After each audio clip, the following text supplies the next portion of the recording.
¿sí? Esas es un poco las condiciones. Igual ya se los vamos a pasar por escrito a todo esto cuando sea oportuno. Bueno, em, hoy vamos a trabajar sobre las influencias francesas en Argentina. Hice un PowerPoint con algunas ideas. Esperen que no sé por qué no, bueno, como siempre empieza a fallar. ¿Me escuchan? ¿Estoy en online o no? Sí. Gracias por moviendo las cabezas, como decía Roberto Giordano. Esos chistes me gustan porque los entiende la gente grande como yo. Después los, después los del Chavo, lo de Giordano, todo eso lo entiende gente ahí, que está de mi edad, bueno, me encanta. Lo del Chavo ya llegó a un punto que no lo podía decir más porque no me entendían los alumnos. Ahí sentí que ya no éramos de la misma generación. Pero bueno, bueno, ya voy a compartir, ahí va. Em, entonces, como les decía, la idea hoy es trabajar la recepción del pensamiento francés en Argentina. Ustedes tienen dos fichas y porque bueno, había una bibliografía de eso, pero era muy densa, como que se trababan mucho, que era el capítulo 8 del libro de Dagfal. ¿Mm? Y bueno, un poco conversando ahí con los docentes, bueno, decidimos que no, que era demasiado. Entonces, es como, que no es un material central esto, es algo que ustedes tienen que tener tipo background, ¿no? Para saberlo, y que ordena mucho lo que uno puede saber de cómo, de la cultura argentina, digamos. Entonces, bueno, por eso armé dos fichas, pero también hoy voy a hablar de José Blecher, ¿sí? Que ustedes lo van a leer para la próxima, vamos a seguir trabajándolo. Hoy, ¿ven, no es cierto? ¿Ven el Power? Bien. Entonces, hoy voy a trabajar José Blecher en clave de ver, de poder situar algunas de las influencias de sus lecturas francesas.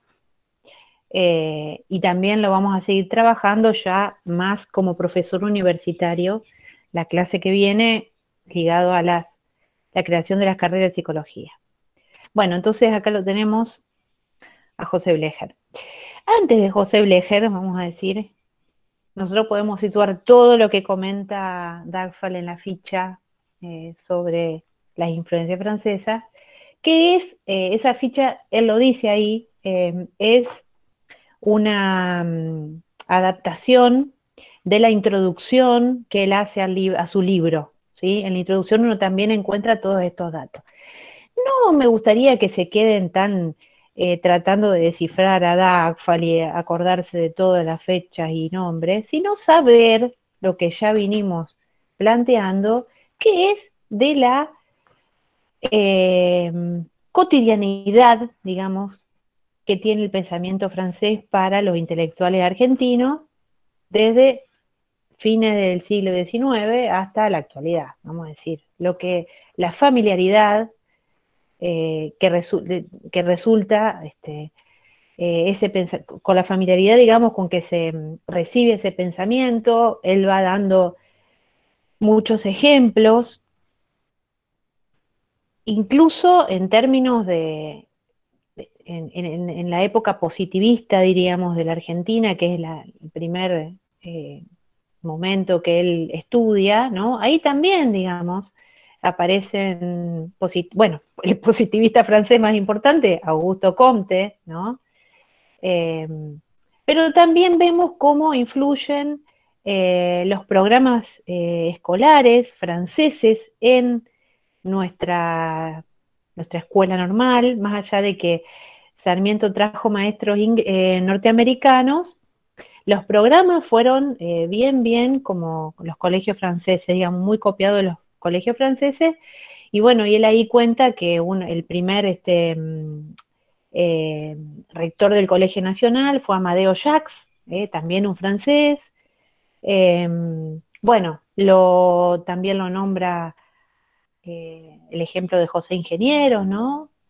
Que aparte de ser italiano, digamos, eh, realiza su viaje iniciático a Francia, se va a Italia.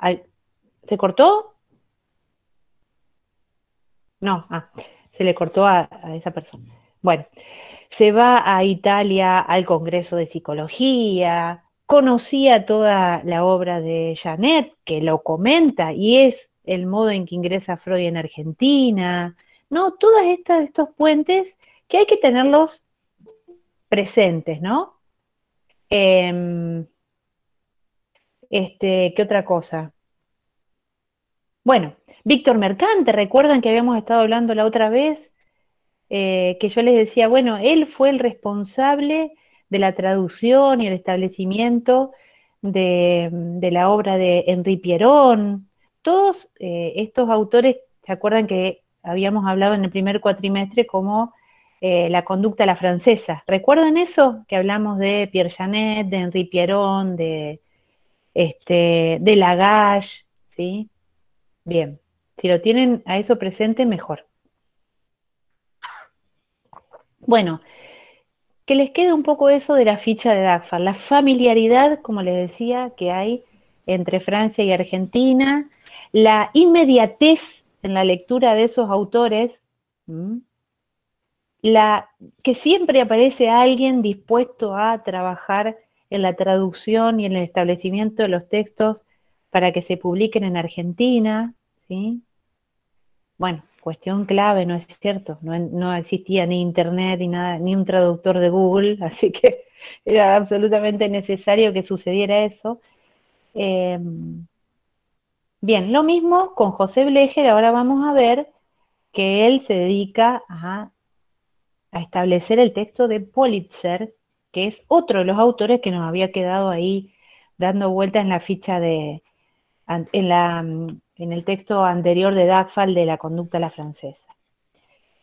Em, Bueno, eso para hablar del primer periodo, todos los intelectuales y autores que yo les acabo de comentar, ¿no? Pero esta colaboración, esta relación continúa.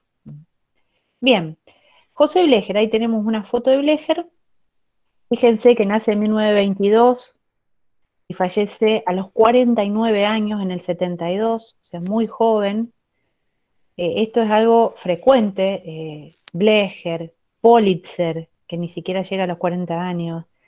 Eh, bueno, Mazota también muere a los 50 años, o sea, tipos que uno dice, bueno, ¿qué hubiera pasado si hubieran seguido produciendo? Porque realmente con la corta vida que tuvieron, dejaron, bueno, estamos hablando de ellos en este momento, digamos, ¿no? Bueno, fallece de un cáncer. Entonces, bueno, ahí tenemos, esperen, que tenía, ay, que está entrando gente y se me complica.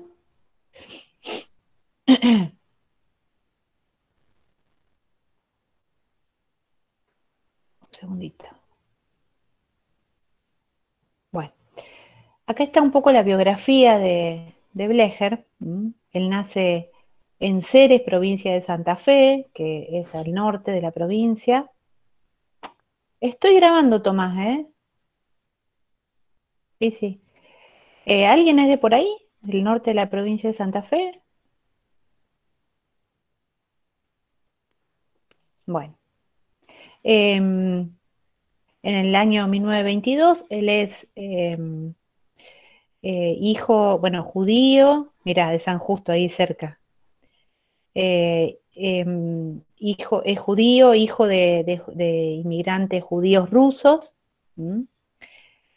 Bueno, Rafaela, sí, pero más para el oeste, ¿no?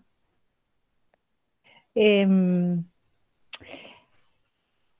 Mira, ahí Luisina dice, mi papá es de Ceres, muy bien. Em, bueno, ellos eran, bueno, de una familia, eran cuatro hermanos, una familia bastante de clase media baja, diríamos, y la familia tenía lo que era el almacén de ramos generales de ahí del pueblo. Muy educados en la religión, digamos. Él lo que hace es, bueno, los padres lo mandan a los 12 años a Rosario porque en Ceres no había escuela secundaria para que siguiera estudiando. Bueno, entonces se va a vivir a una pensión a los 12 años a hacer la secundaria a Rosario, imagínense eso, ¿no?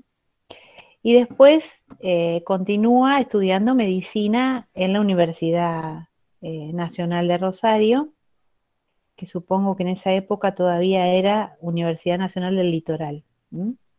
Bueno, en Rosario, imagínense, una ciudad, bueno, grande, tiene muchas experiencias, lo que hablábamos recién, ¿no? Muchas experiencias en relación a la cultura también, a la formación política, no solamente académica. Desde el inicio él está en un grupo, primero un grupo que tiene que ver con todo lo que repudia al nazismo, cualquier tipo de expresión así autoritaria, de derecha, y después, digamos, lo que hace es, se enrola al Partido Comunista, digamos.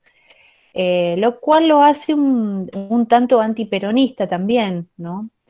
Eh, bueno, en el 47, cuando termina de estudiar medicina, algunos textos dicen 47, 48 de ahí, se va con su mujer que había conocido en la carrera también, se va a vivir a La Banda, a Santiago del Estero, porque ella era de ahí y bueno, los padres los ayudan un poco y se van a vivir ahí con la idea de ser el médico del pueblo, digamos, con esa idea, ¿no? De atender, vieron que el médico del pueblo atiende todos los casos que aparecen, digamos, no es muy especialista, digamos. Bueno, él se dedicaba a la psiquiatría, ¿no? Igualmente va como, más como médico generalista, digamos. Bueno, allí en la banda tiene a sus hijos, que son dos, rápidamente, a los 2 años siguientes, y empieza, bueno, de un espíritu, por supuesto, muy inquieto, de muchísima lectura y producción, empieza a viajar a dos lugares, va a Córdoba a trabajar con Gregorio Berman, que ahora les cuento quién es, y va a, ay, vi que está mal escrito, bueno, y se va a Tucumán, donde estaba Konstantin Gavrilov.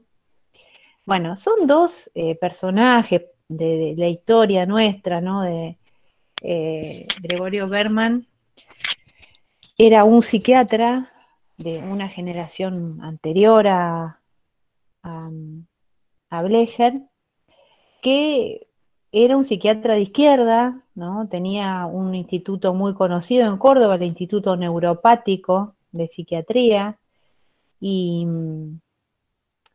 y bueno, y era alguien muy reconocido, era un psiquiatra de toda el ala de la izquierda del Partido Comunista, que viajaba a Estados Unidos, daba conferencias o tomaba clases, y lo que hacía era ese movimiento le daba mucha formación y traía muchos textos y muchos libros y tenía una gran biblioteca, y bueno, y eso lo empieza a compartir con Blecher.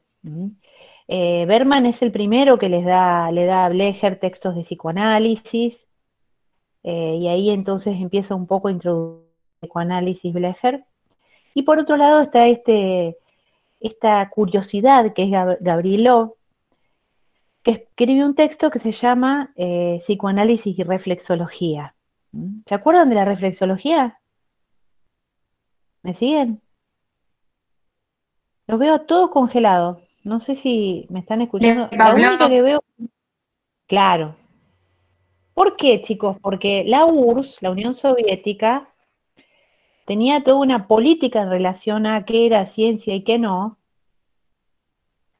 Y bueno, Pavlov, de hecho, yo les he contado, él empieza a a tener mejores condiciones laborales y de investigación después de la Revolución Rusa.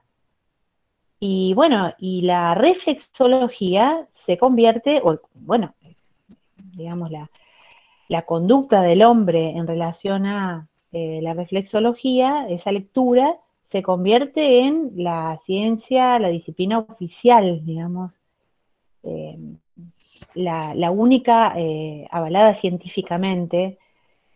Y el comunismo tuvo esa postura, bueno, ya vamos a ver las discusiones que se provocaron en relación a esto, ¿no? Porque acá lo que estamos viendo es, fíjense, Blecher era eh, enrolado al Partido Comunista, digamos, y al mismo tiempo empieza a interesarse por el psicoanálisis, que para el Partido Comunista oficial, ¿no? Una falsa ciencia, digamos.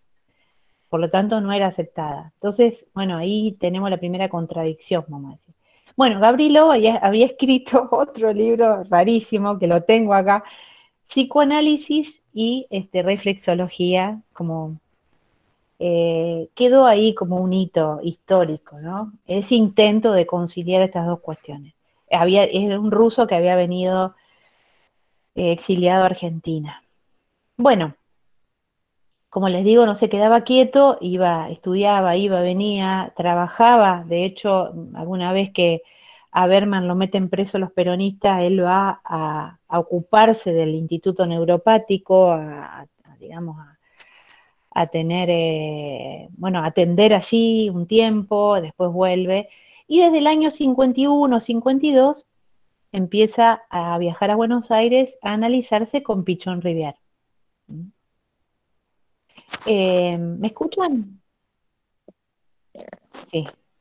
No, es que los veo todos congelados y no sé. Bueno, bien.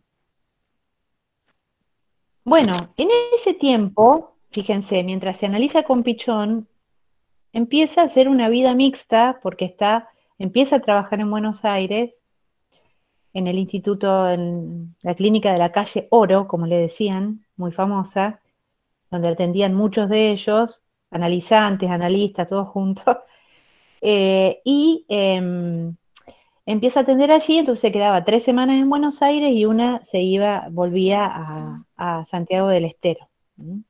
Claro, en Santiago del Estero, imagínense, no era un ámbito adecuado o receptivo del psicoanálisis, no era para que él estableciera tratamientos psicoanalíticos. Aparte, bueno, no estaba autorizado, pero entonces, porque no había estudiado en la APA todavía, por eso no estaba autorizado. Era médico, pero no había hecho la formación a la APA todavía.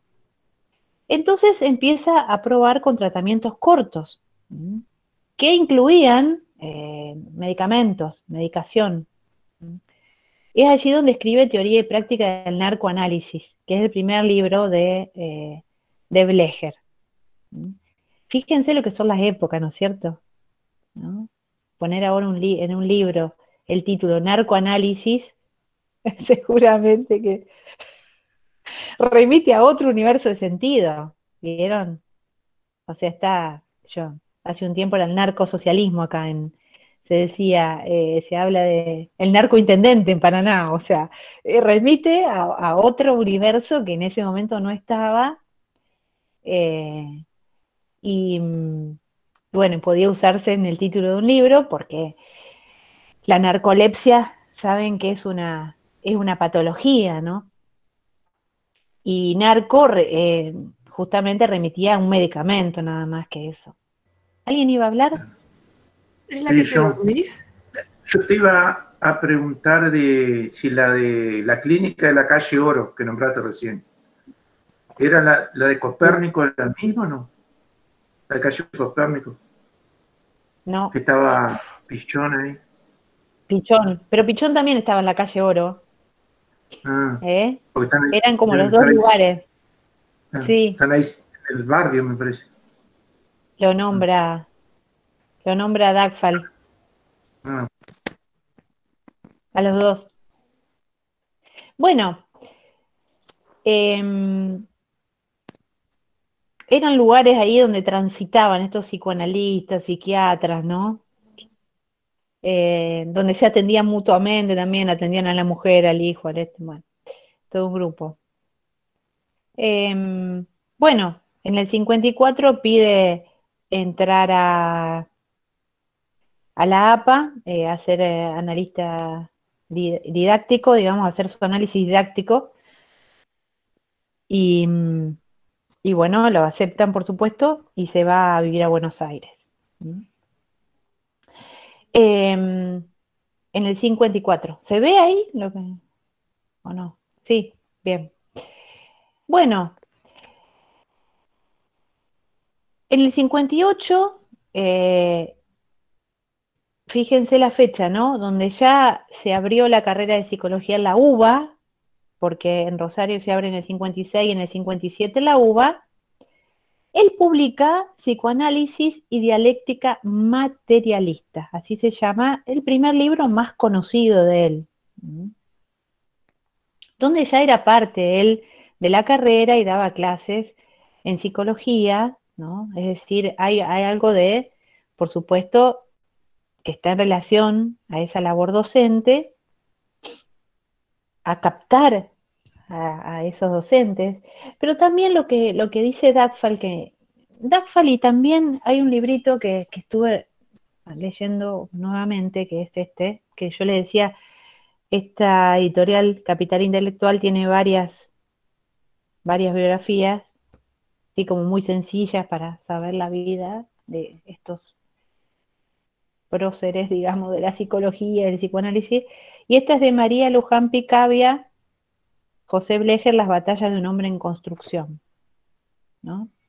Entonces dice, bueno, había un interés en todos estos docentes que entraban, que ingresaban en esta nueva carrera, no solamente de enseñar, sino de sistematizar lo que estaban pensando y de publicarlo, ¿no? Está ese interés, esa avanzada, esa posición política frente a lo que estaban haciendo, ¿no? Que incluía la política editorial, ¿no? Entonces, bueno, este libro lo que tiene es que, fíjense el título, si uno dice dialéctica materialista, ¿a qué teoría está remitiendo? A ver. El marxismo. Claro, exacto. Entonces ahí ustedes fíjense cómo él en ese libro pone en tensión estos temas que se repelían mutuamente, vamos a decir, sobre todo, como yo les decía, era la posición oficial del Partido Comunista. Bueno, también en Francia estaba esta discusión por Althusser, por ejemplo, Althusser que era también del Partido Comunista y psicoanalista, plantear, bueno, una revisión de esa exclusión del psicoanálisis de cualquier práctica revolucionaria, ¿no? Decían que era una práctica burguesa que no podía colaborar para nada en una revolución, ¿no?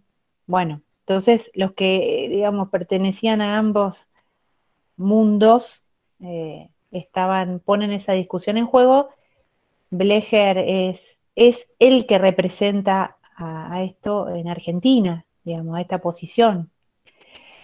Bueno, es un libro que es difícil de leer porque, claro, uno no entiende, sobre todo, qué sé yo, uno lo lee eh, habiendo tenido una formación más lacaniana, psicoanálisis lacaniano, entonces no entiende de qué está hablando, a qué referencia remite, ¿no? Por eso es importante este recorrido histórico, ¿no? Para que uno pueda ubicar esto, las pertenencias y las referencias de los autores, ¿no?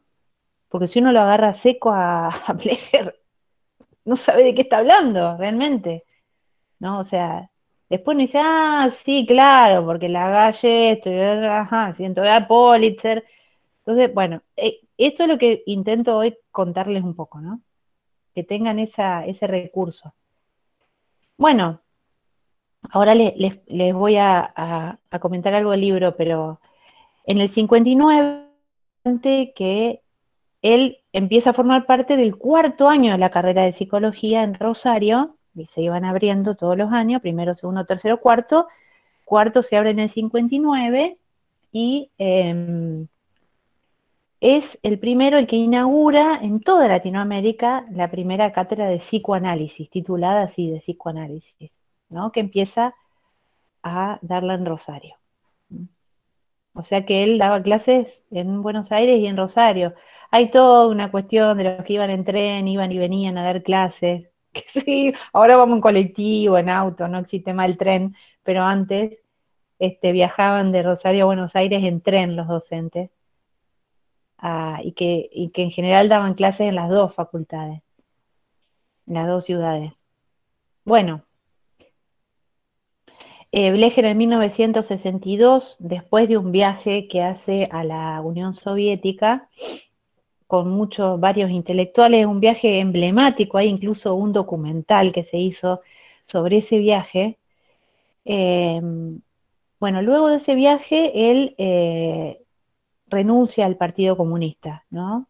Sobre todo porque ve cómo maltrataban a los judíos en la URSS, y él se sentía en orden de importancia, ¿no? Incluso cuando murió estaba escribiendo una autobiografía que se llamaba así, Judío, psicoanalista, comunista, ¿no? O sea, en ese orden de importancia eran, bueno, sus pertenencias, ¿no? Entonces, primero judío, después psicoanalista y después comunista, ¿no? Entonces ahí se va el partido, aparte de que estaba todo el mar de fondo de las discusiones que él había mantenido con el partido acerca de su libro Psicoanálisis y Dialéctica Materialista.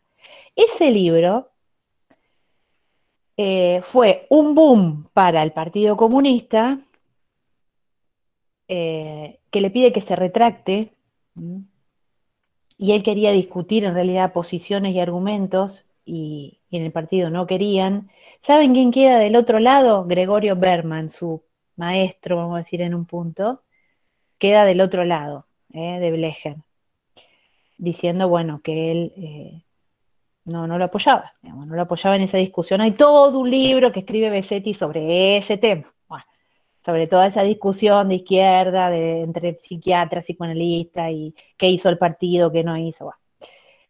Bueno, pero para que entienda un poco la importancia que tuvo la discusión política en el siglo XX, ¿no es cierto? Que quizá a nosotros nos parece un poco lejana, ¿no?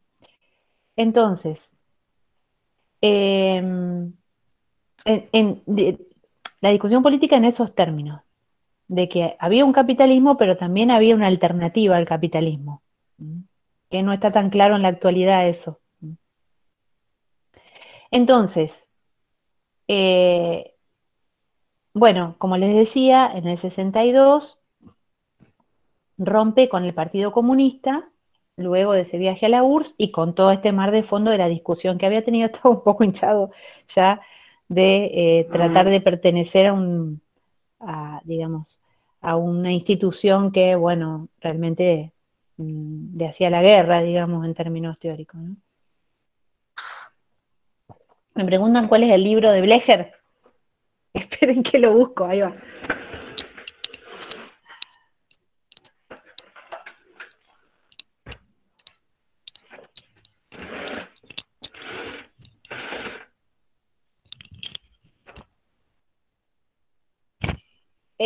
¿Lo ven? Este es el libro que escribió Besetti sobre el tema psiquiatría, psicoanálisis y cultura comunista. Batallas ideológicas en la Guerra Fría. ¿Sí? Bueno, acá está toda la cuestión. Entre otros está la discusión que tuvo Blecher allí. Bueno, luego en 1963, Blecher publica Psicología de la Conducta. Ahí me salió mal el power. Pero ya les voy a explicar un poco sobre este libro también.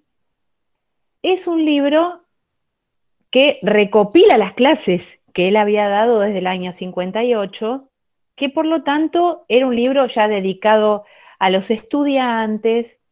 Eso es interesante, la dedicatoria. La dedicatoria del primer libro de teoría y práctica del narcoanálisis es para Gregorio Berman, ¿sí? El segundo libro, Psicoanálisis y Dialéctica Materialista, se lo dedica a Pichón Rivière. O sea, uno iba viendo, ¿no?, las filiaciones que va sosteniendo. Y este libro, Psicología de la Conducta, se lo dedica a sus alumnos.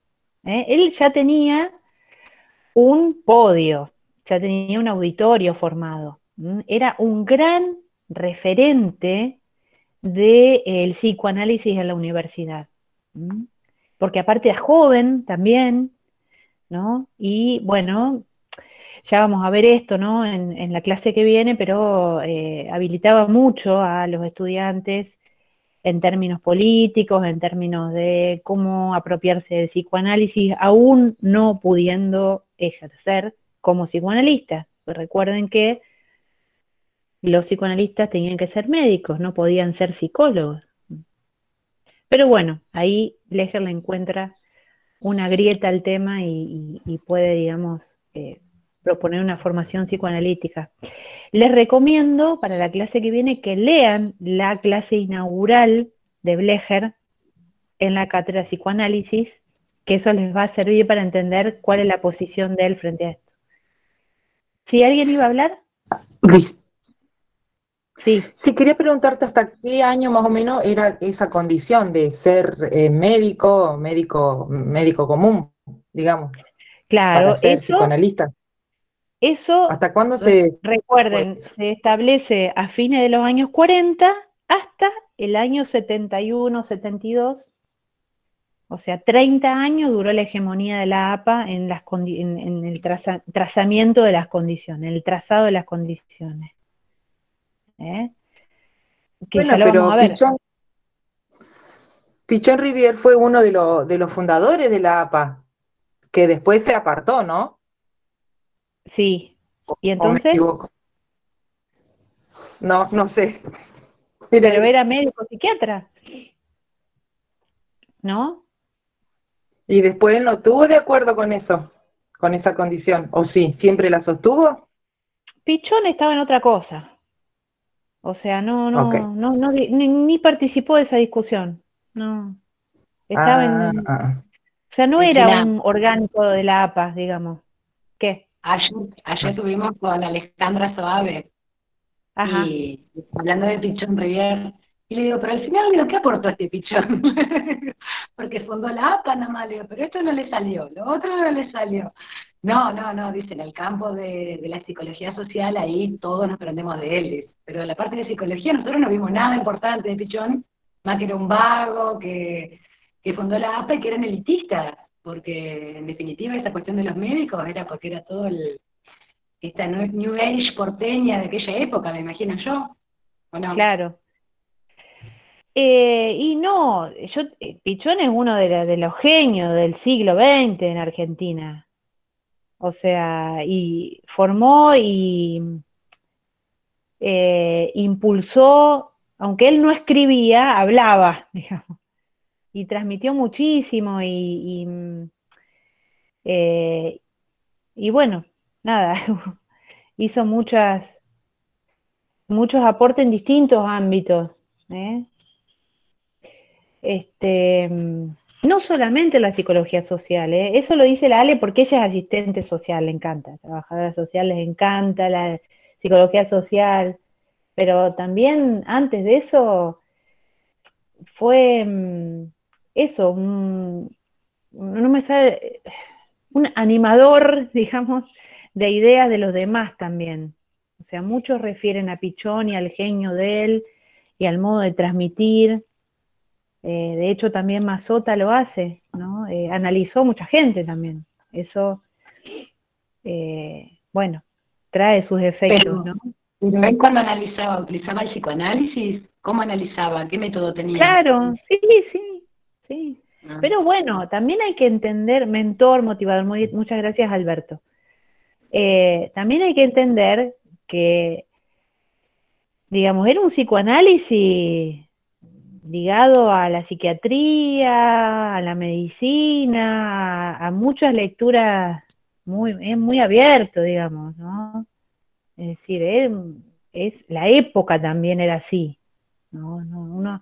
Por eso les digo, uno lee el libro de Blecher, no entendí nada, porque las referencias que tenían eran tantas y no eran exclusivas de Freud, por ejemplo.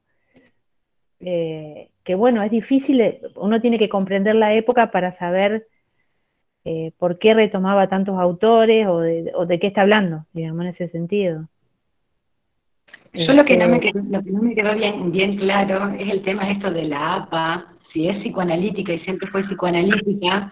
Y recuerdo una vez que vos nos contaste que Freud, no sé si le echó a Jung o a quién, diciendo que si iban a utilizar la palabra psicoanálisis era lo de él, sino que otra cosa que ahí no cabía.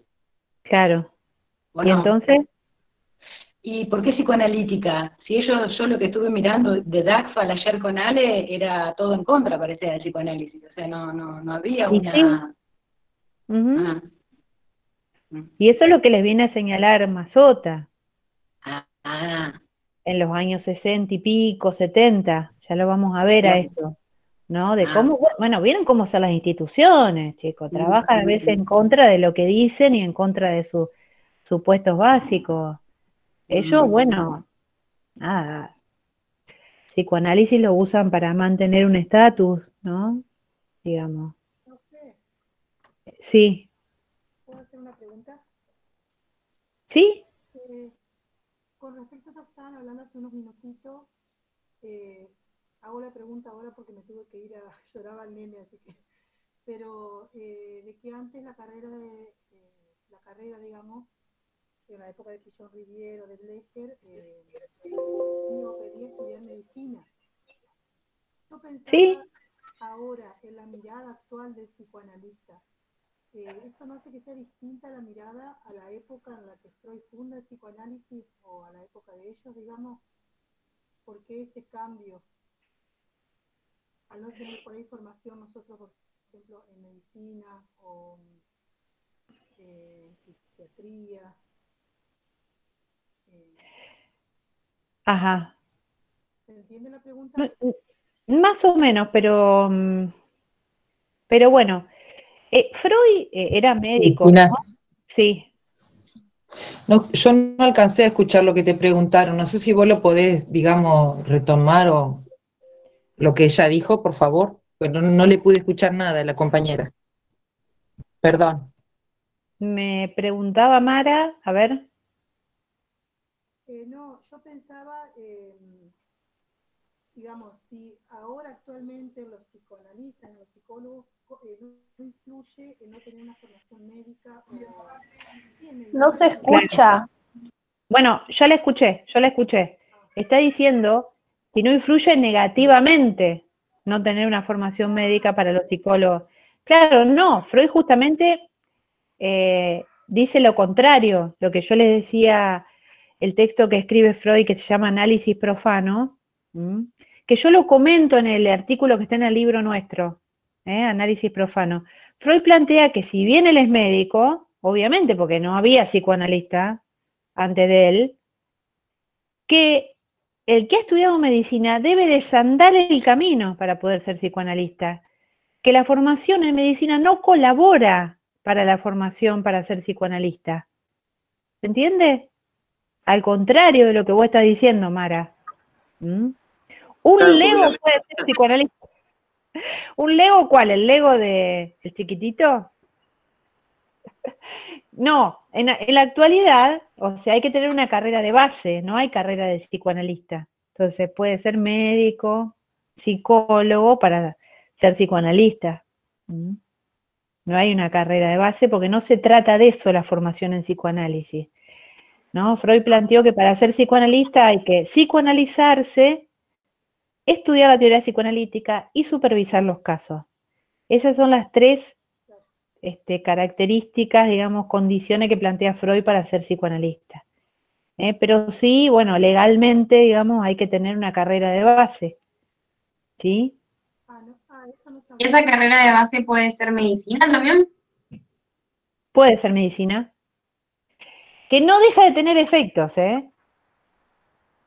porque uno habla a los médicos Claro, es como contraproducente. y siempre siguen siendo médicos, ¿viste? Terminan siempre aconsejando, ¿viste? Psicopatologizando, pero bueno, son opiniones estas. Bueno, Entonces, Lo que pasa es que la medicina es una ciencia positiva, va a contramano del psicoanálisis. exacto. Por eso que Freud dice que hay que desandarla. Entonces por ahí se termina convirtiendo en un problema. Exactamente. El médico debe de construirse, para usar una palabra tan común en la actualidad, para poder ser psicoanalista, ¿no? Claro, no lo había pensado así. Claro. Bueno, entonces, seguimos un poquito. Bueno, acá, bueno, me equivoqué un poco, pero como les decía, publica Psicología de la Conducta, que es una elaboración de sus propias clases, y en el 65 propicia la publicación de los escritos psicológicos de George Politzer, que era uno de sus autores de cabecera, vamos a decir, que lo que se publica son las obras completas de Politzer, que tampoco es mucho porque vivió poco. En el 66, con bueno, el golpe de Estado, la noche de los bastones largos, que entra en la universidad y bueno, pasa un desastre, ahí él renuncia, se van muchos docentes de la universidad, aparte de que son echados, se van, y publica en ese año también algo que tiene que ver con lo que él venía trabajando en la universidad, que es psicohigiene y psicología institucional. No importa esto, lo vamos a retomar la semana que viene, ¿sí? Ya lejos de la universidad, publica un libro que es Simbiosis y Ambigüedad, que es más clínico, se retoma la cuestión clínica, y en el año 71 ya él había estado enfermo, ya estaba mal, forma parte del grupo Plataforma, que es el que rompe con la Asociación Psicoanalítica Argentina, y bueno, el que, digamos, permite empezar a pensar que no hay que ser médico para ser psicoanalista, digamos. Y en el 72 fallece. Todo eso ya lo vamos a trabajar, ¿sí? Lo que les quiero contar es un poco las influencias de esos primeros libros en Blecher. Bueno, acá tenemos a George Politzer, que es ese autor que nos había quedado. ¿No se ve el power? ¿Cómo que no?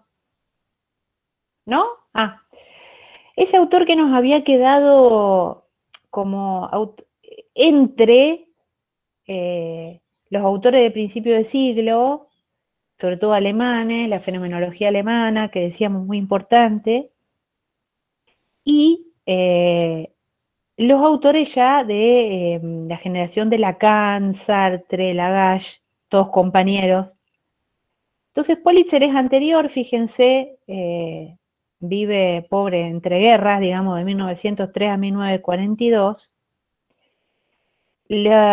Fallece porque él es un húngaro que la familia está muy comprometida políticamente, se tienen que ir de Hungría y se van a Francia.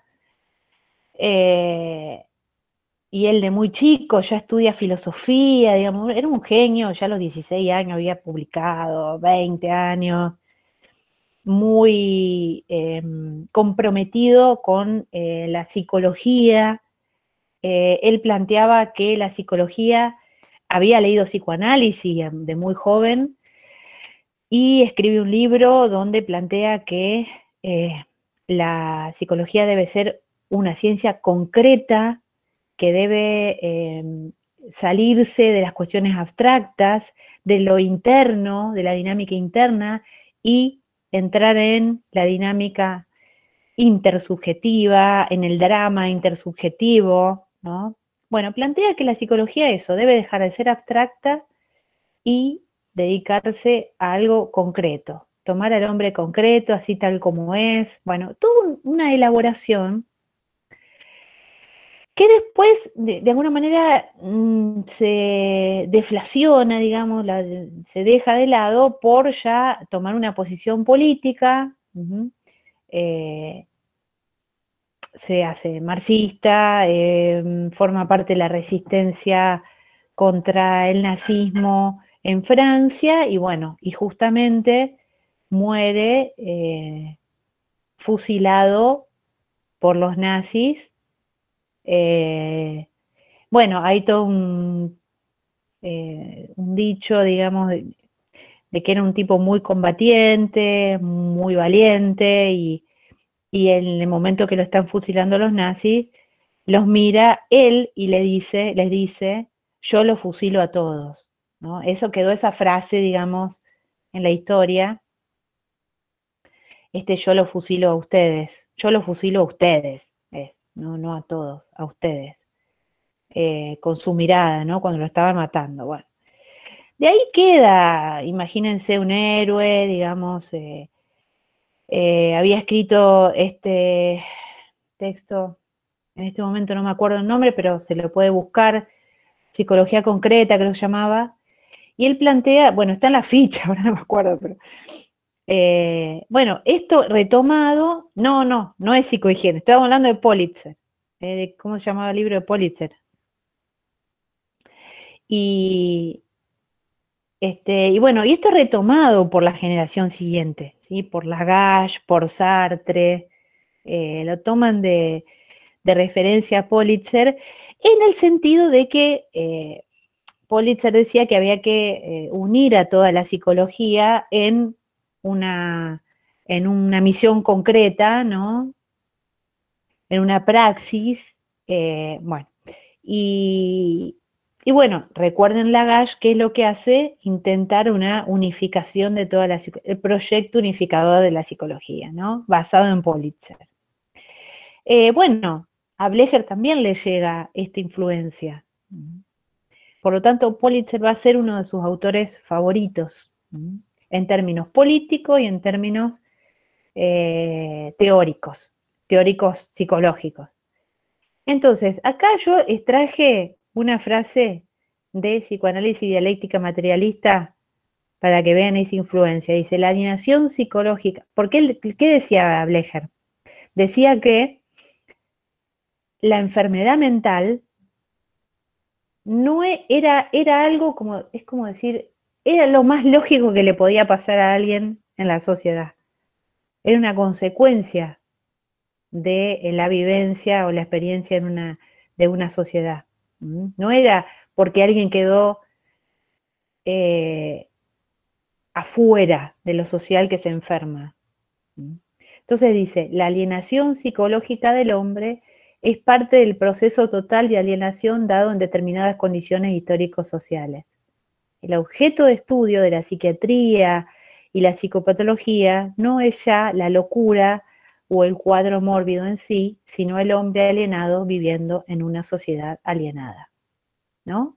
Fíjense que ahí está la lectura política de lo, entre comillas, psicopatológico, y que Blecher, en ese libro ya plantea que la terapia psicológica, psicoanalítica, psiquiátrica, debe estar orientada en términos políticos, es decir, para, digamos, sacar al hombre en términos genéricos, ¿no? Hombre, la mujer, de la alienación social. Es decir, debe estar, lo político está comandando lo terapéutico. ¿Sí? ¿Me siguen? ¿Sí? Bien. Entonces, y aquí extraje de Psicología de la Conducta, el texto ya del 63, esto que dice la página 29, que ahí ya nos da el panorama de todas las influencias de Blecher. Dice, incluimos así, bajo el término conducta, todas las manifestaciones del ser humano, cualquiera sean sus características de presentación, ampliando de esa manera el concepto a sectores mucho más vastos que los que caracterizan al conductismo, norteamericano obviamente. Es lo que han hecho otros. Kafka, recuerden, ¿de dónde era Kafka? ¿De qué psicología? De la Gestalt, creo. Claro. ¿Se dan cuenta cómo no tienen ningún problema en tomar distintas referencias? Entonces, Kafka, Janet, de Pierre Janet, Lagash, y entre nosotros, Enrique Pichon Rivière, que a su vez, Pichon Rivière tomaba a Kafka, tomaba a Lewin, tomaba a Lagash, tomaba, ¿entiende? ¿Sí? Al conjunto de manifestaciones del ser humano que llamamos conducta está dedicado el presente estudio. Adoptamos como punto de partida las definiciones que da Lagash sobre conducta, que ya las trabajamos la vez pasada, ¿no? En el cuatrimestre anterior. que era una definición bastante amplia, ¿recuerdan? Que intentaba armonizar varias perspectivas. Entonces, estemos avisados de esto, ¿no? Porque a mí me pasó, ¿no? Yo cuando terminé de estudiar fui, mira, psicología de la conducta de Blecher. ¿Quién será? ¿No? ¿Qué será conductista? ¿Un conductista argentino? Imagínense, no tenía ni idea de historia. No, justamente es la visión de conducta a la francesa que toma Blecher, con todos estos autores satelitando, digamos, lo que él estaba pensando. ¿Bien?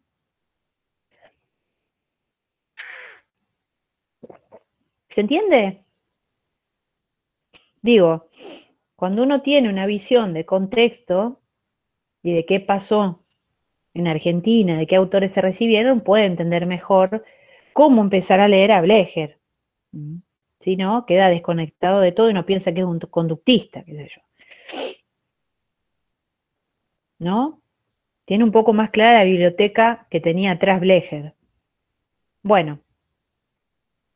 Entonces, pero fíjense esto, ¿no? La libertad de espíritu, ¿no? Donde ellos podían leer a Kafka, el eclecticismo también epistemológico, ¿no? También hay que decirlo, donde puede poner un poco de Kafka, un poco de Janet y Lagache, que plantea un programa imposible, lo hemos dicho, ¿no? Y plantea que Pichon Rivière es uno de sus representantes locales, ¿no?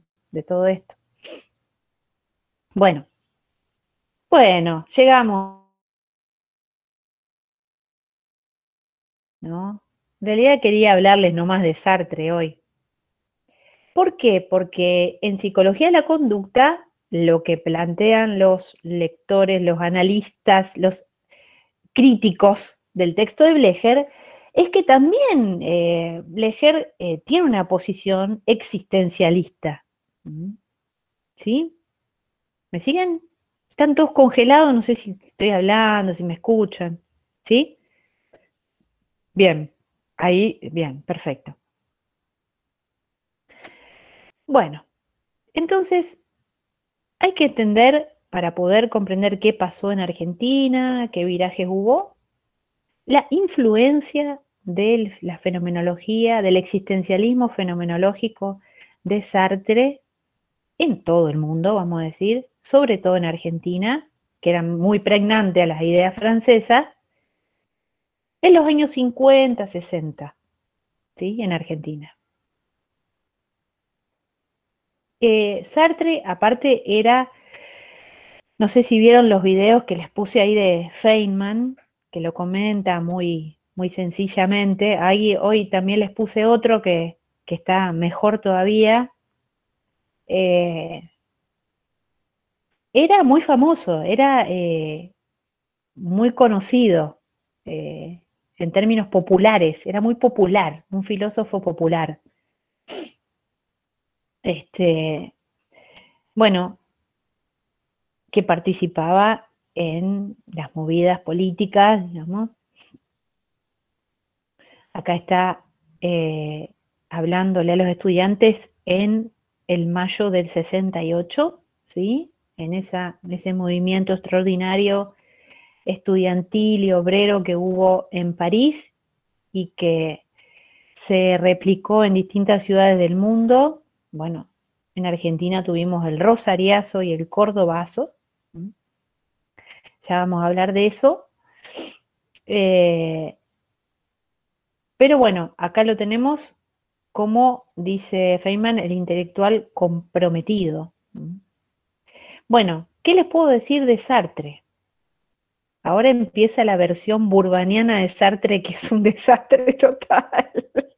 Pero ustedes pueden después ilustrarse en otros lugares. Perfecto. Bueno, entonces, ¿qué podemos decir así a grosso modo, no?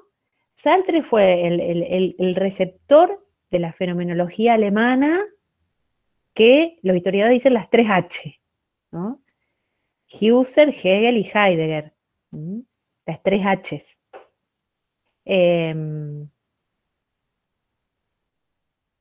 Entonces, hizo una lectura francesa de esa influencia que, como ustedes habrán visto ya, es contrapositivista, digamos. Es el paradigma contrario al positivismo.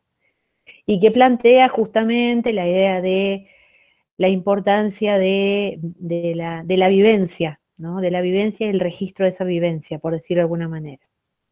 Bueno, escribe La náusea, esa novela tan famosa que la escribe, fíjense, en 1938, ahí en las puertas de la Segunda Guerra Mundial, ya con toda ese preludio de lo que iba a ser la guerra, con todo el nazismo encima. De hecho, él escribe La náusea después de haber estado un breve tiempo en un campo de concentración, o sea que estaba toda esa cocina del horror ya en esa época, y bueno, no es casual que escriba sobre justamente algo vomitivo, ¿no? Algo que es lo contrario a lo bello, ¿no? Que tiene que ver con lo siniestro. Bueno, por otro lado, en términos literarios, es un texto que es vanguardista. No sé si lo leyeron, pero les recomiendo que lo lean o intenten leerlo para darse cuenta de, bueno, no es una historia así narrada y contada bueno, es muy, ¿cómo decirlo?, de soliloquio, de monólogo interior, como se dice en la literatura. Bueno, escribe El ser y la nada en 1943, que es su obra cúlmine filosófica. ¿Sí? ¿Abril? ¿Abril? Perdón, Gracias. profe, toqué sin querer. Está Fue bien, está sin bien. querer. Funda una revista en 1945, que fue una revista emblemática, recontra mil estudiada por los historiadores, que fue los tiempos modernos, pero justamente porque, vamos a decir, ya lo vamos a ver cuando trabajemos los años 60, empieza lo que es la modernidad, ¿no? Hay todo un cambio en los años 50 y 60, la posguerra después, que hace bueno, el lugar de los medios de comunicación, el lugar de la juventud, digamos, todo un montón de cuestiones que empiezan a surgir en esa época. Y escribe El existencialismo es un humanismo en el 46. Hay otros textos y muchas obras de teatro que escribe también, porque como dice Feynman, era un escritor total, es decir, escribe filosofía y literatura y obras de teatro. ¿eh? De hecho, cuenta Feynman, yo no lo sabía, que tomaba anfetamina, pero para poder estar despierto y seguir produciendo guiones de cine, es verdad, ¿no? Entonces, bueno, no le alcanzaba, no podía dormir, digamos, tenía mucho para hacer.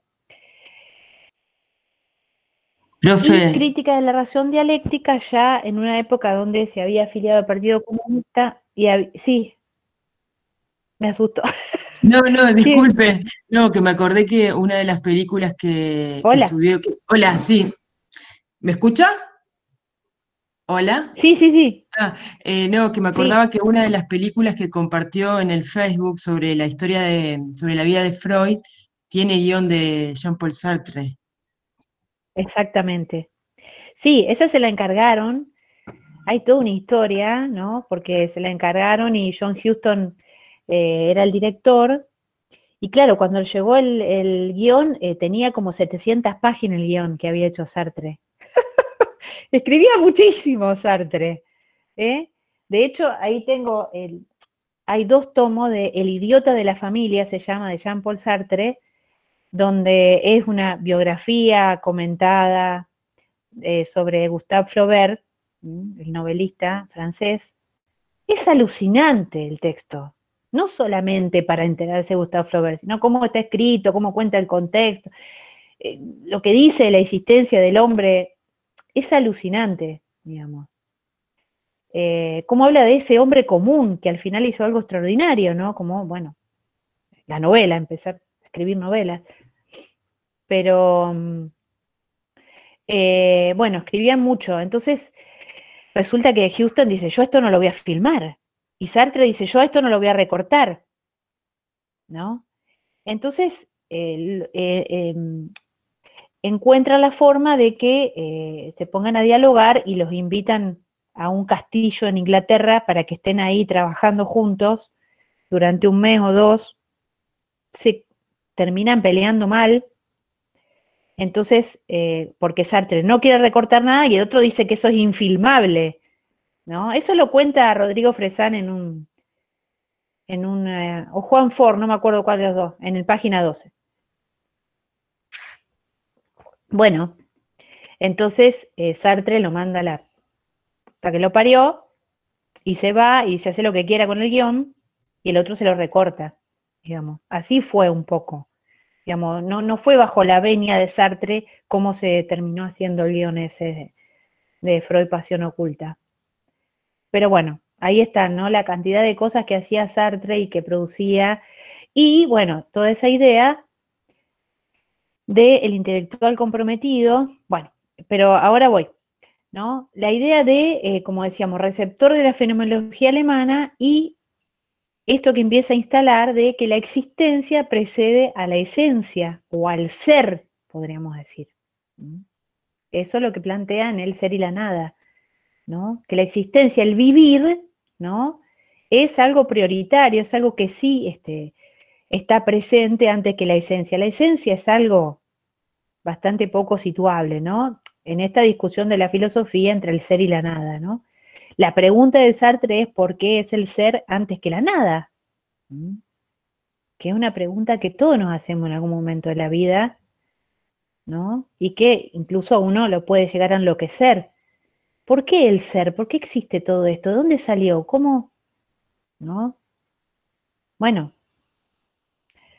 los que pueden tener recursos a la religión, bueno, se quedan tranquilos con eso. Pero los que no, se nos difumina un poco eso y la verdad que la pregunta es insoportable. ¿Por qué el ser antes que la nada? ¿Qué es esto? ¿Qué hacemos acá? ¿No? ¿Qué? No, ve el mundo que está en una galaxia. ¿Qué es esto? ¿Dónde está la galaxia esa? ¿Qué es eso? Bueno, cualquiera puede llegar a enloquecer profundizando esta pregunta. Bueno, entonces, siguiendo con esto de la existencia y el vivir como la evidencia y como lo que tenemos, bueno, lo importante, dice Sartre, es ver la estructura de la conciencia puesta en su mundo. Bueno, lo habrán visto muy bien explicado por Feynman cuando él dice, Sartre plantea que el ser humano todo el tiempo está decidiendo. Cualquier lugar en el que esté es un lugar electivo. Que a uno eso lo da una Incluso cuando calla.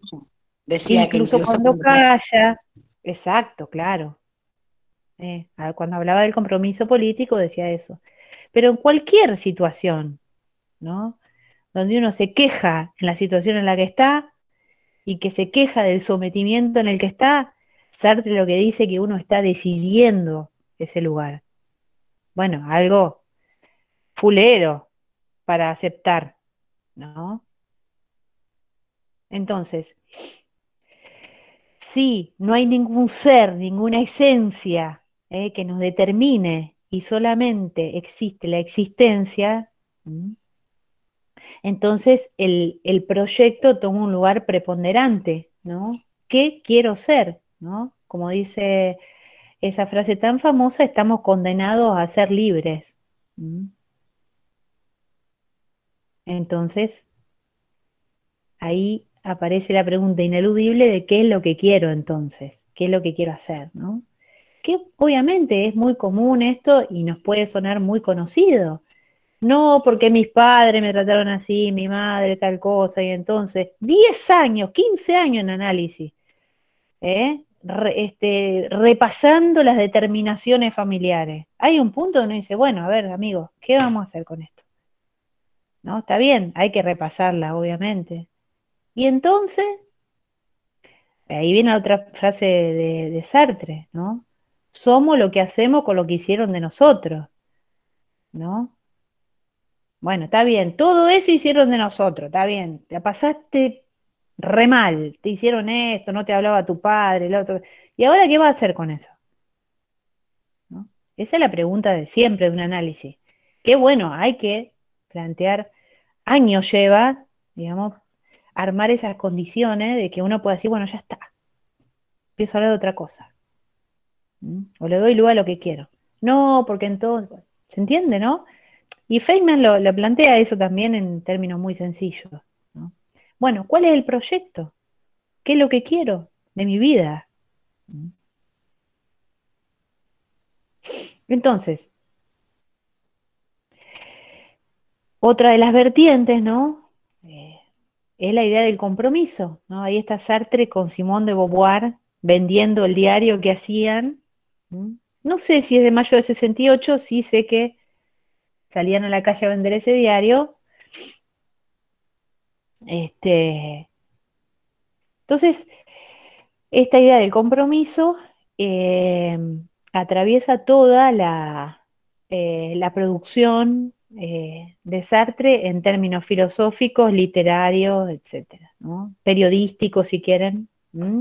Esta idea de supeditar toda una producción escritural a la misión política, a la idea política que se tenga, bueno, que marcó toda una época, ¿sí? De la literatura. En Argentina también. Toda una época. El que escribía tenía que ser literatura, estamos hablando. Esa literatura tenía que dejar como se dice, una moraleja, ¿no? Tenía que estar bien planteada en términos morales, tenía que producir algún movimiento eh, político en el que lo leía. Imprimió todo, como les digo, en toda una época de la literatura, esa idea. Eh, Milagros, ¿querés hablar?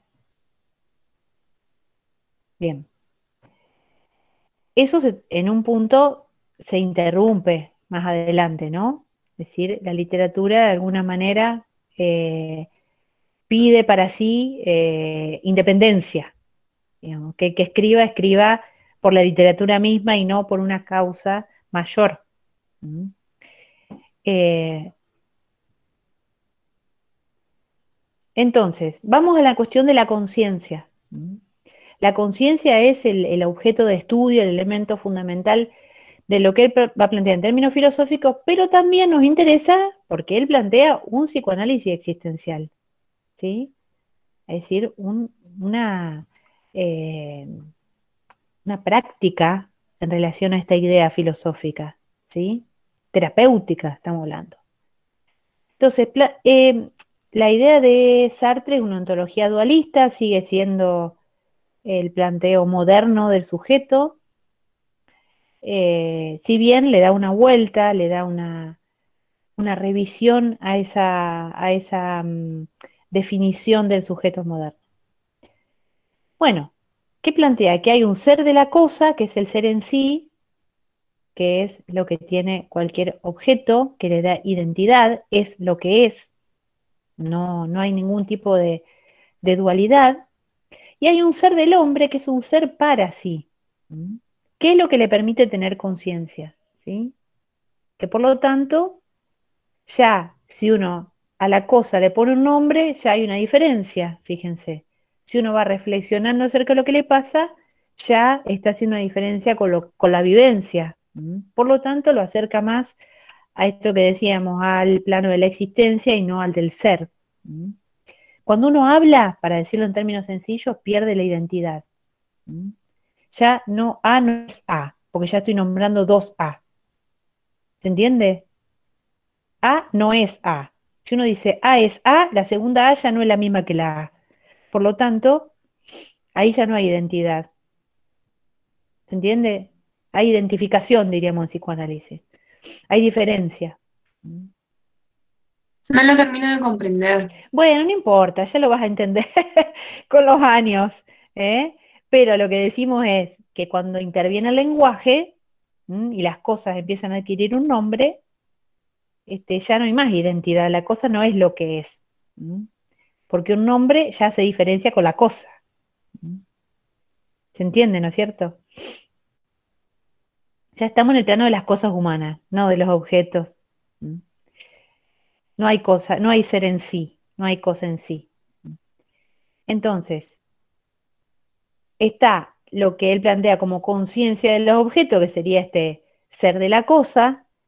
Hay una conciencia, fíjense, entre paréntesis, el de, sí, que es esa dimensión vivencial, eso en que uno está en general, ¿no? Es decir, me percato de que estoy percibiendo algo, pero irreflexivamente, no estoy pensando, estoy cocinando, qué sé yo, estoy haciendo, no estoy pensando, sí, ahora estoy cocinando, no estoy haciendo ese doblez sobre lo que estoy haciendo, pero hay una percepción, por lo menos, de esa vivencia. Dice, está encarnada, está ligada al cuerpo, no tiene que ver con lo que hace un cuerpo. Pero es, dice, no posicional, no tética, es decir, no implica la tesis del yo. Es lo primario. ¿Qué sería algo que podría emparentarse a esa vivencia inconsciente, ¿no? Es decir, eso perceptual que ingresa al campo perceptual, pero que no está todo el tiempo siendo registrado por la conciencia, ¿sí? Eso sería la conciencia de sí entre paréntesis, ¿no? En cambio, esperen que estoy tocando cualquier cosa, ahí está. Sartre lo diferencia de la conciencia de sí, ya no sacando el paréntesis, ¿sí? ¿Qué es la conciencia reflexiva? Es estar pudiendo reflexionar acerca de lo que estoy haciendo, lo que estoy viviendo físicamente, corporalmente. ¿Sí? ¿Se dan cuenta? Ya es otro nivel de cosas, vamos a decir. A la miércoles, se pregunta, ¿la nada sería el inconsciente? No, no sé, no, está complicada la pregunta, ¿eh? Pero sí es muy buena. ¿En qué términos? En términos de que Sartre va preparando el terreno para que Lacan pueda decir después que el inconsciente no es ontológico, no hay un ser en el inconsciente, no hay un ser, ¿sí? Entonces, en realidad es más ligado a la nada que al ser, el inconsciente. Eso ya lo vas a estudiar en clínica cuando estudien el seminario 11 de Lacan. Bueno, entonces allí plantea también en esa disquisición filosófica del ser y la nada, que hay un ser para sí, que incluye esta conciencia de sí de la que estamos hablando, pero no se queda ahí el ser humano, en que puede reflexionar sobre lo que está viviendo, ¿no? Ponerlo en palabras, tomar una posición, sino que se complica todo porque hay un ser para el otro, ¿sí? Entonces ahí ya incluye al otro. Lacan, chicos, contemporáneo a Sartre, era profundamente sartreano.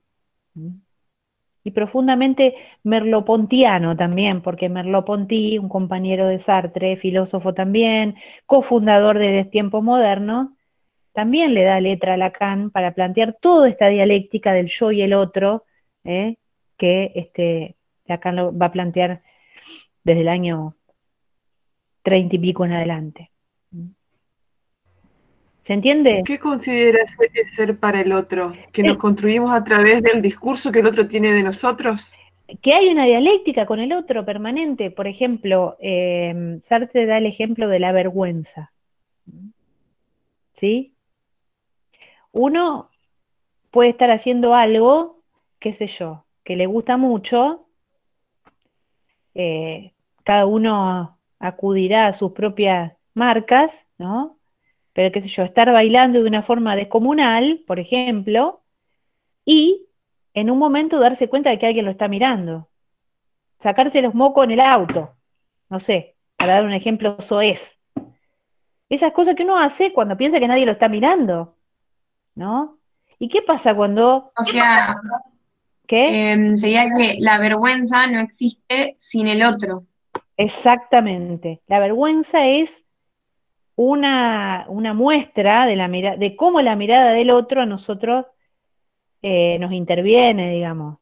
En ese punto donde no tengo conciencia de sí, sino que tengo conciencia de, entre paréntesis, de sí, entre paréntesis, es decir, que estoy haciendo nomás, no estoy reflexionando, ¿sí?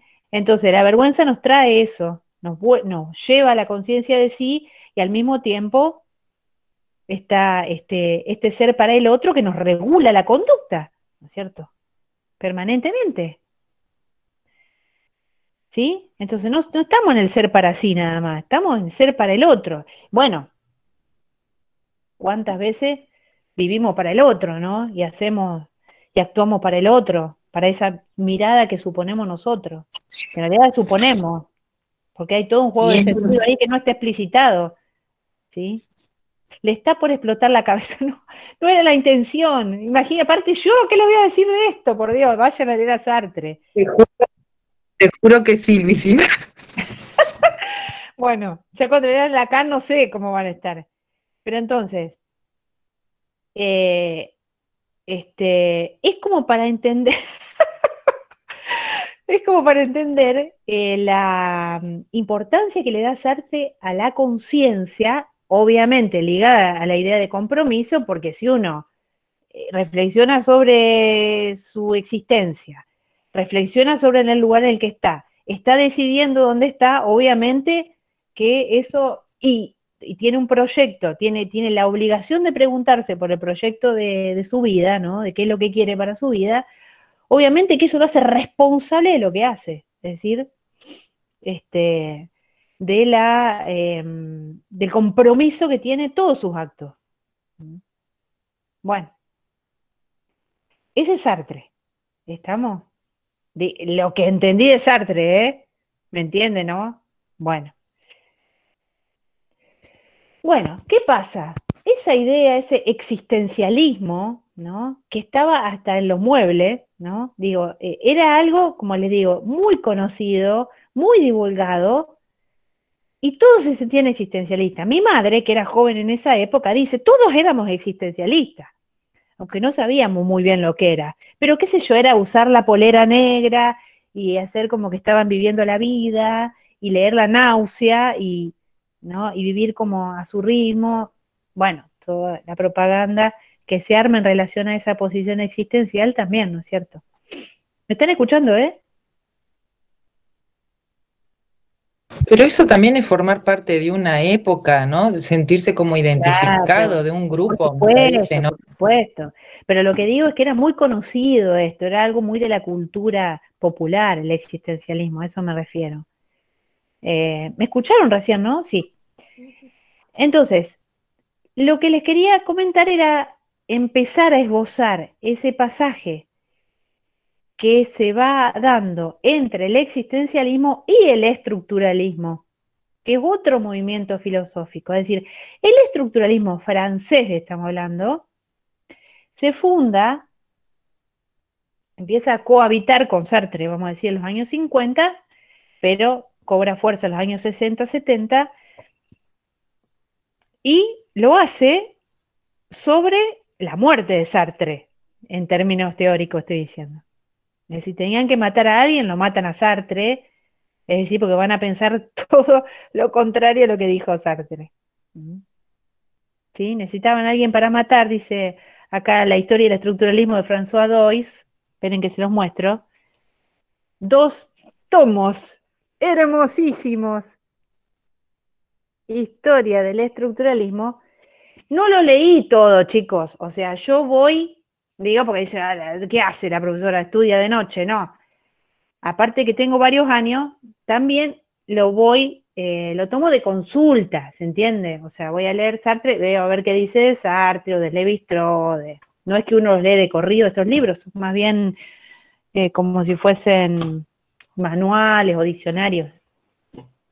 Bien, entonces, la fenomenología, la fenomenología existencial. Bien, en contra de, como les digo, el estructuralismo. Brevemente les voy a plantear las diferencias muy así a lo bestia. Ustedes lo anotan y después lo seguimos trabajando. Entonces tenemos, la fenomenología existencial se va a centrar en la conciencia. Es un psicoanálisis raro, ¿se entiende? Un psicoanálisis centrado en la conciencia, en el proyecto, en que la conciencia lidere la vida, etc. En cambio, el estructuralismo retorna a la noción de inconsciente, muy influenciado por el psicoanálisis, obviamente, pero también, no solamente por el psicoanálisis, sino por alguien que estaba produciendo en la misma época de Freud, que es Saussure. ¿Se acuerdan? ¿No lo vieron? ¿Me están escuchando? El lingüista. Exacto. Que es el primer estructuralista sin ser estructuralista, Ferdinand de Saussure. ¿Sí? No, es que están todos congelados, no sé si me están escuchando. Bueno. Entonces, ¿cuál es la idea del existencialismo? La experiencia vivida como fuente de verdad. La experiencia es una fuente de verdad. La experiencia no miente. Lo que estoy sintiendo, mucha psicología tiene que ver con esto. Es la verdad, ¿no? Todavía uno escucha decir eso, ¿no? Las sensaciones, el sentimiento, el afecto no miente. Bueno, Lacan va a decir todo lo contrario. Que uno, de acuerdo a lo que piense, va a sentir. ¿Se entiende? Que el afecto miente. Freud lo decía. No Lacan nada más. Bueno, la heladera no miente. Ay, los comentarios son buenísimos. Bueno. Y sí.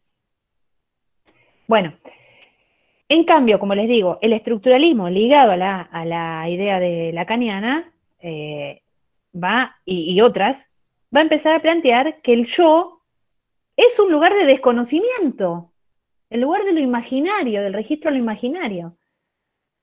Volviendo a esta dialéctica entre el yo y el otro, que Lacan retoma de Sartre y retoma de Merleau-Ponty, Lacan va a decir que el yo desconoce su propio origen, porque está fundado en la imagen de otro, es decir, en la imagen del espejo, que ya Freud lo había planteado. Entonces el yo, que se cree autónomo y conocedor de sí mismo, nada, o sea, no entiende nada el yo. Lo único que tiene una función de desconocimiento, dice Lacan, de su propio origen. Y piensa que comanda lo que dice, que viene un lapsus, viene un acto fallido, ¿y cómo lo explicás? El yo queda afuera. ¿Qué es lo que dijo Freud en el yo y el ello? ¿Sí? Freud dice que el yo es un súbdito entre el ello y el superyo. Es un pobre pibe que está ahí tratando de compensar a uno y a otro. No tiene nada de autónomo ni de realizado. Bueno, ¿se entiende, no? Bien. Bueno, la fenomenología existencial habla de libertad. Volvemos a esto. Estamos condenados a ser libres, ¿no? A decidir sobre nuestra vida, a optar permanentemente. Bueno, lo que habla el estructuralismo es del determinismo, es decir, venimos al mundo ya determinado por una estructura lingüística, simbólica, cultural, social, etcétera, etcétera. ¿Sí? Por lo tanto, bueno, ya vamos a ver quién es el primero que plantea, que es Lévi-Strauss.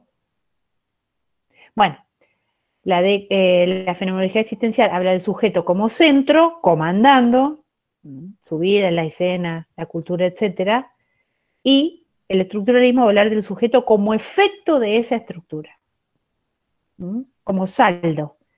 El sujeto, por ejemplo, en el psicoanálisis de esta lectura, va a ser el que sea un efecto, el que venga con un lapsus, por ejemplo. Eso es un efecto sujeto, un lapsus, un acto fallido, un sueño.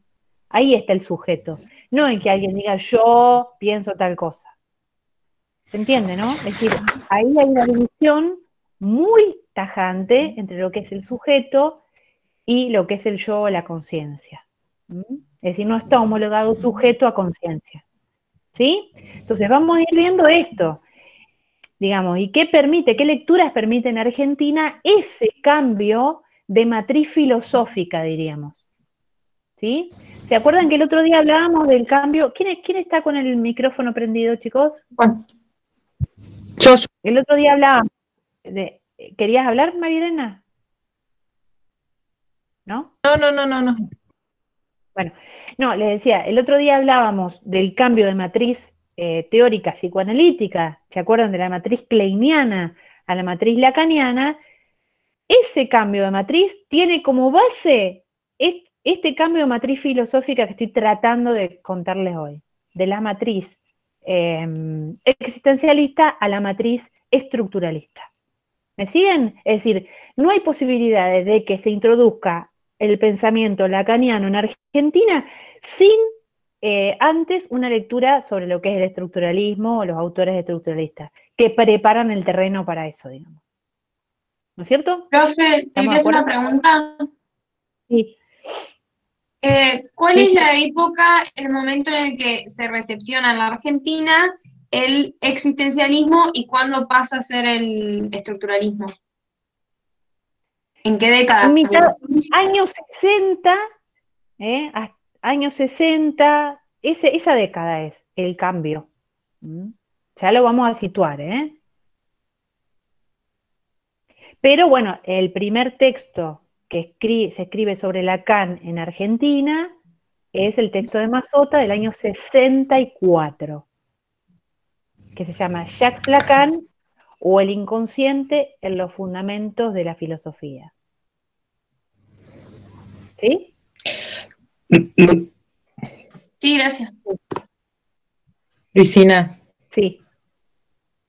Si podías repetir la concepción de sujeto que tenían los tres, el existencialismo, el estructuralismo y la fenomenología. No, son dos, fenomenología existencialista y estructuralismo, ¿sí? Dos. Fenomenología, bueno. decíamos, el sujeto está homologado a conciencia. En cambio, en el estructuralismo el sujeto es algo totalmente dispar y distanciado de lo que es el yo o la conciencia, ¿sí? Es un efecto de la estructura lingüística, es una evidencia de la existencia del inconsciente el sujeto. Es un efecto, volvemos a esto, no es lo que comanda, sino lo que se produce como saldo de esa estructura. Bueno, el estructuralismo se convierte en un método de análisis de todas las ciencias humanas, que incorpora esa noción de estructura, de sistema, que es un conjunto de elementos. Volvemos a la cuestión de la Gestalt, digo, esta idea de la estructura, o de Piaget, si lo han dado, de que los elementos van a tener su valor, Saussure también, ¿no? Los elementos tendrán su valor en tanto el lugar que ocupan en la estructura, no porque tengan un valor en sí. ¿Sí? ¿Estamos? Bueno, entonces, estructuralismo, el fundador, vamos a decir, es el antropólogo Claude Lévi-Strauss, que no es el dueño de los pantalones, se las quiero avisar, es un antropólogo que, miren la foto. Es un chiste de grande. ¿Qué? Es un chiste de gente grande. No lo entendieron, no se compraron Lévi-Strauss. No, pero por eso te digo, es un chiste de grande, dijiste hoy, ¿te acordás? ¿Viste? Les vi las caras y digo, no prendió el chiste. No me lo entendieron. Bueno, chicos, fue la primera marca de jeans del mundo, para decirlo. Entonces, bueno, vivió 101 años, Lévi-Strauss. Y fue el creador de una corriente antropológica que antes no existía, que es el estructuralismo, la antropología estructuralista, ¿sí? Que empieza a analizar los sistemas sociales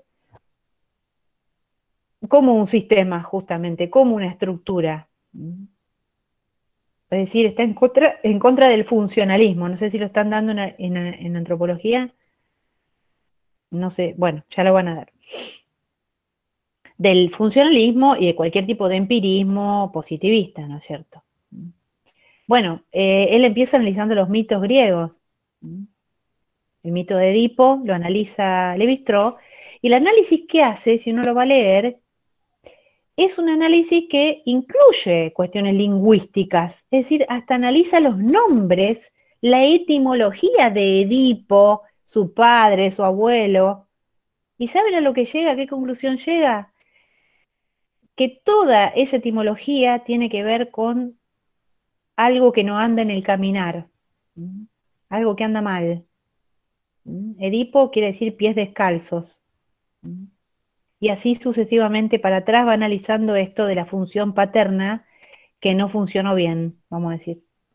Bueno, no importa, ya lo van a ver, pero es interesante esto, que es un estructuralismo antropológico que tiene mucho interés en la lingüística moderna, que se funda en Saussure, pero sigue con Jacobson y Benveniste, y que son los autores que van a tomar, por ejemplo, que va a tomar Lacan para renovar la lectura del psicoanálisis.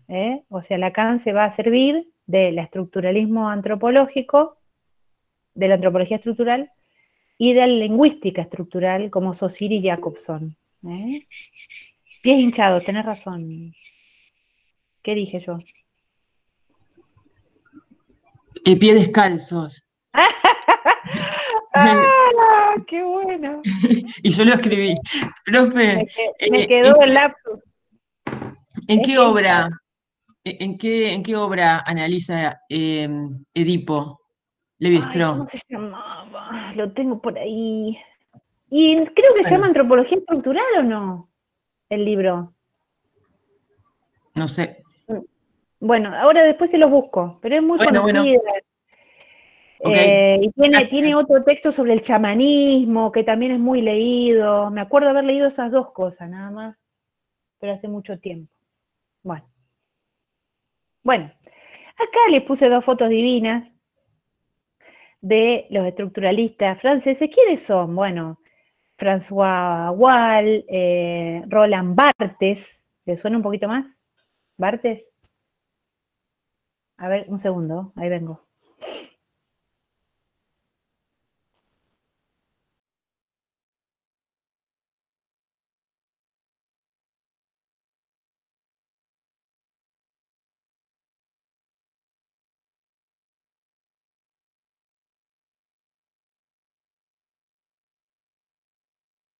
Estaba leyendo lo tuyo, Juanjo.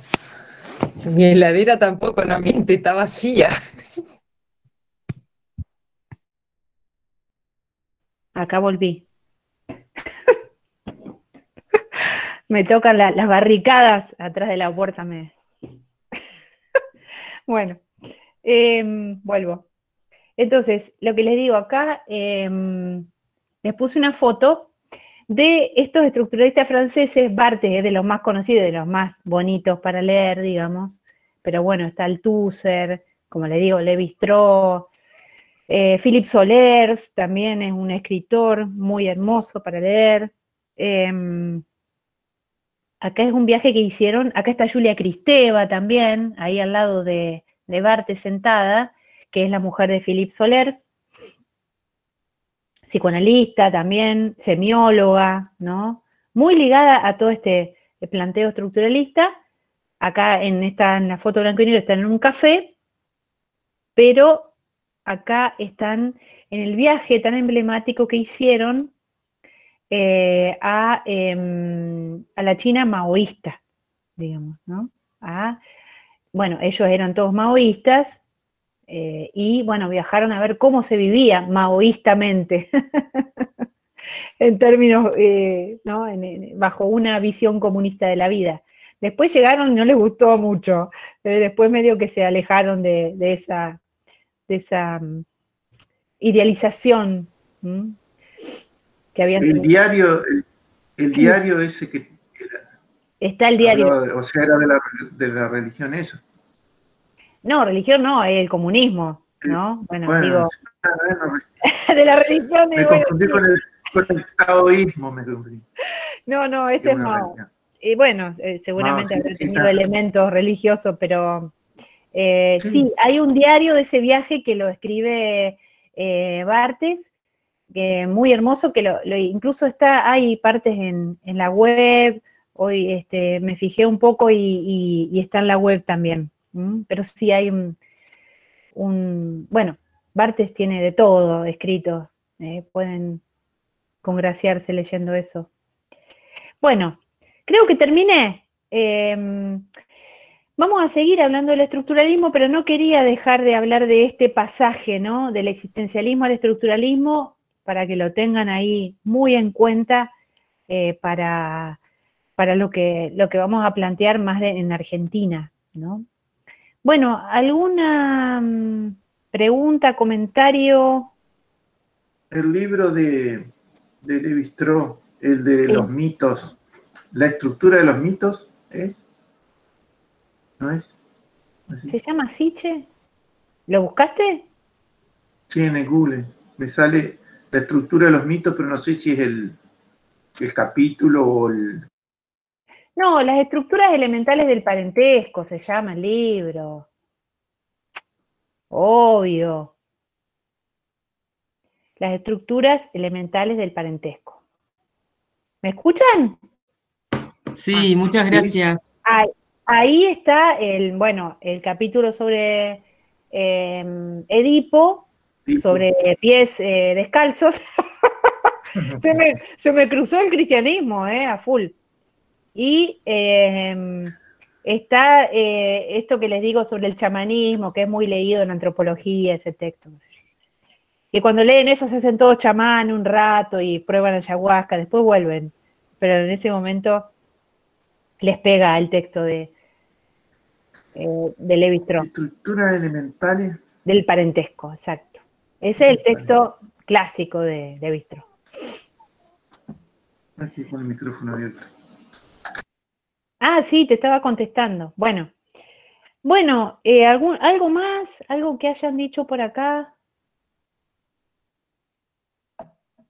Klein es existencialista. No, estaba en otra. O sea, Klein hace una lectura, una lectura del psicoanálisis desde una invención, ¿no? Lo que sí es interesante es que esta mezcla entre esa posición kleiniana, el existencialismo, permite por ahí pensar esas perspectivas grupalistas que aparecieron en Argentina, muy especiales, también un invento argentino, dentro de la cual está, la psicología social a la cual se dedica luego Pichon Rivière, inventa Pichon. Y otra cosa, a ver, que me quedó por ahí, bueno, no me acuerdo. Ah, bueno, que en el libro Psicoanálisis Dialéctica Materialista, no, en Psicología de la Conducta, Blecher nombra por primera vez en Argentina a Foucault. Fíjense que ya estaba ese autor estructuralista, que no lo había nombrado, pero es uno de los estructuralistas, ya estaba ingresando, digamos, en el pensamiento, incluso en un existencialista como Blecher. Bien, no me acuerdo que tenía notado algo, pero no lo encuentro. Bueno, algo, ¿más o menos quedó claro o todo un barullo de cosas? A ver, yo le digo lo que me parece que es la diferencia de lo fundamental entre fenomenología existencial y estructuralismo. A ver si es así. A partir del sujeto, ¿cuál es la diferencia entre los dos? Porque en definitiva la diferencia está en la concepción del sujeto. En la fenomenología existencial, el sujeto se reconoce en las cosas y sobre todo en el otro. Y no es puro fenómeno primario. Ajá. En el caso del estructuralismo está ubicado María Elena, el sujeto se construye a partir del entorno, del lenguaje sobre todo. En uno se construye a partir del lenguaje sobre todo, del entorno, en definitiva de todo lo que es lo social, finalmente la cultura. Sí. Y en la fenomenología existencial no, es pura libertad, es fenómeno, y por eso que existe, es ser a partir de su existencia, porque se reconoce en los objetos y finalmente, sobre todo en el otro. Si no, es pura libertad y casi nada de percepción, ni siquiera eso. Por eso que habla de que dijo por ahí usted, en esa existencia, no, en esa conciencia sí. Ahí se cortó. Una percepción mínima, que ahí podría identificarse con el inconsciente del psicoanálisis. Ajá, sí. Sí, ahí en lo que vos decís me sale plantear que el lugar del lenguaje no es el mismo para el existencialismo que para el estructuralismo. ¿Mm? O sea, en el existencialismo es pura opción, vamos a decir. El lenguaje está a la mano para el proyecto, vamos a decir. No es determinista el existencialismo. En cambio, en el estructuralismo sí plantea que el lenguaje nos precede. Por lo tanto, nos va a determinar, nos va a condicionar en todo caso. Y tenemos que revisar ese condicionamiento, esas determinaciones para poder tener algún grado de libertad. Que lo que se dice, ¿no? Usualmente, se es libre en tanto uno sepa las determinaciones a las cuales está, bajo las cuales está, digamos. Pueda haber revisado algo de esto. ¿Me explico? Sí, sí. Son como dos... Pero está re bien lo que decía Alberto. En un examen estaría bárbaro. Bueno, espero acordarme. Quedó grabado. Quedó grabado. Son como dos puntos de vista distintos y se contraponen en que uno termina siendo como determinista y no lo es en la medida que me reconozco como determinado, en todo caso en el estructuralismo. Puedo llegar a ser libre, digamos, en cierto sentido. Así es, sí, se puede conquistar algo de eso, ¿no? Cuando uno, después de revisar esos sentidos que le dio el otro, puede empezar vamos a decir, a dejar de creer tanto en ese sentido, y poder pensar en otros sentidos posibles, ¿no? Bueno. ¡Ay, se me recorta! Puedo decir que yo, por ejemplo, sí. Yo, digamos, algo, viste, muy precario, obviamente, recién empiezo acá. Soy existencialista y estructuralista también. ¿Puede ser? ¡Ay, no te rías, Luisina! Bueno, todos tenemos algo de eso, un poco y un poco, ¿no? ¿No? Bueno, mira lo que dice Feynman, dice, Sartre es olvidado, ¿no? Es olvidado y hay que recordarlo y tiene vigencia, ¿no? Digo, yo tengo una polera negra. Olvidado. Bueno, estamos bien, empezamos bien. Atrasamos como 60 años, pero bueno. Oh, bueno. Eso le iba a decir, estamos en el 2020. Ay. Pero aparte ya no se puede ser existencialista sin estar advertido de lo que dijo el estructuralismo, ¿no?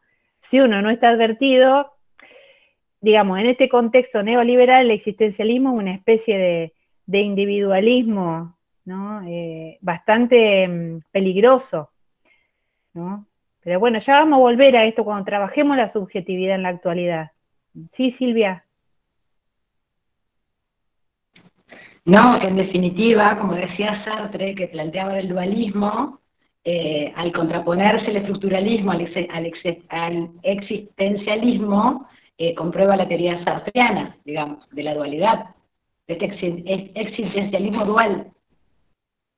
Al contraponerse, ¿qué dijiste? No escuché bien, se corta. ¿El existencialismo qué? Al contraponerse al existencialismo, el estructuralismo, queda demostrado lo de Sartre. Pucha, se me corta. A ver, póngalo en el chat.